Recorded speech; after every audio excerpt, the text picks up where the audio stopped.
सुप्रभात बच्चों। बेटा आज का टॉपिक है हमारा दिए से मिटेगा न मन का अंधेरा। अध्याय नंबर 5। यह कविता गोपाल दास नीरज द्वारा रचित है। इन्होंने गरीब बच्चों के बारे में बताया है कि गरीबों की दीपावली होती है वो कैसी होती है। इन पंक्तियों के माध्यम से आगे कवि और क्या कहना चाहता है, तो चलिए शुरू करते हैं। दिए से मिटेगा न मन का अंधेरा, धरा को उठाओ गगन को झुकाओ।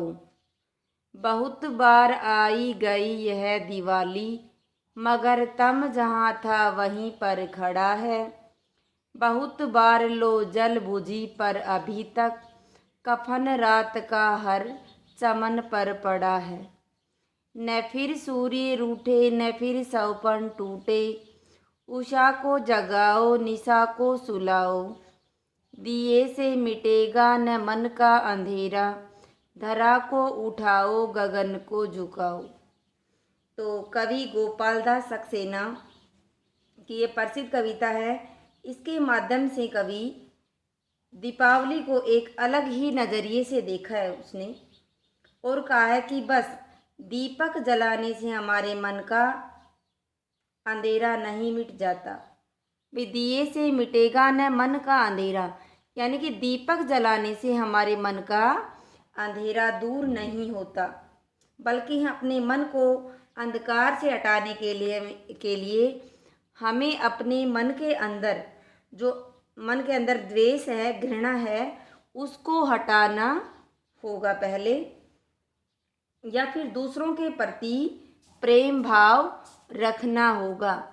बहुत बार आई गई यह दिवाली, कहते हैं कि ये दिवाली बहुत बार आ चुकी है, मगर तम जहाँ था वहीं पर खड़ा है। तम का मतलब होता है अंधकार, कि ये अंधकार तो वैसा का वैसा हर बार दिवाली आती है, लेकिन अंधकार तो नहीं जाता। बहुत बार लो जल बुझी पर अभी तक कफन रात का हर चमन पर पड़ा है।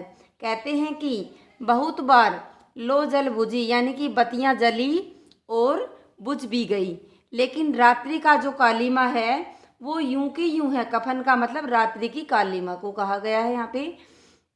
वो तो चमन पर पड़ा, वो तो यूं की यूं है। न फिर सूर्य रूठे न फिर सौपन टूटे, उषा को जगाओ निशा को सुलाओ। कवि कहते हैं कि ना तो सूरज रूठता है और ना ही कोई सौपन टूटे हैं। उषा को जगाओ निशा को सुलाओ, यानी कि उषा का मतलब सुबह, सवेरे का इंतजार करो और रात्रि को सुला दो, या रात्रि को अंधेरा रहता है तो उस अंधेरे को थोड़ी देर के लिए भूलो। दिए से मिटेगा न मन का अंधेरा, धरा को उठाओ गगन को झुकाओ। कवि कहते हैं कि हमारे मन में दीपक जलाने से मन का अंधेरा नहीं मिटता, बल्कि अंधकार रूप को दूर कर दो। सर्जन शांति के वास्ते हैं जरूरी, कि हर द्वार पर रोशनी गीत गाए। सर्जन का मतलब होता है निर्माण, ठीक है। सर्जन का भी वो मत समझ लेना जो ऑपरेशन करते हैं वो सर्जन। इस सर्जन का मतलब होता है निर्माण करना, कि शांति के वास्ते निर्माण करो तुम शांति का। ये ज़रूरी है आपके लिए कि हर द्वार पर रोशनी गीत गाए।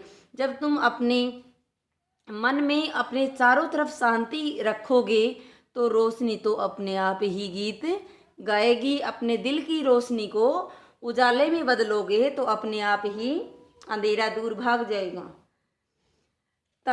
तभी मुक्ति का यह यज्ञ यह पूर्ण होगा, कि जब प्यार तलवार से जीती जाए। घृणा बढ़ रही है अमा चढ़ रही है, मनुज को जिलाओ धनुज को मिटाओ। कवि कहते हैं कि तभी मुक्त होगा। क्या मुक्त होगा? ये अंधेरा रूपी है, ये हमारे दिल के अंदर जो नफरत है ये तभी मिट सकती है जब यह यज्ञ पूर्ण होगा, कि जब जो तलवारें हैं उनकी जीत हम किससे करेंगे, प्यार करके। ना कि तलवार का बदला हम तलवार से ले, बल्कि प्यार से बात करेंगे, तभी तलवार से ही भी जीता जा सकता है।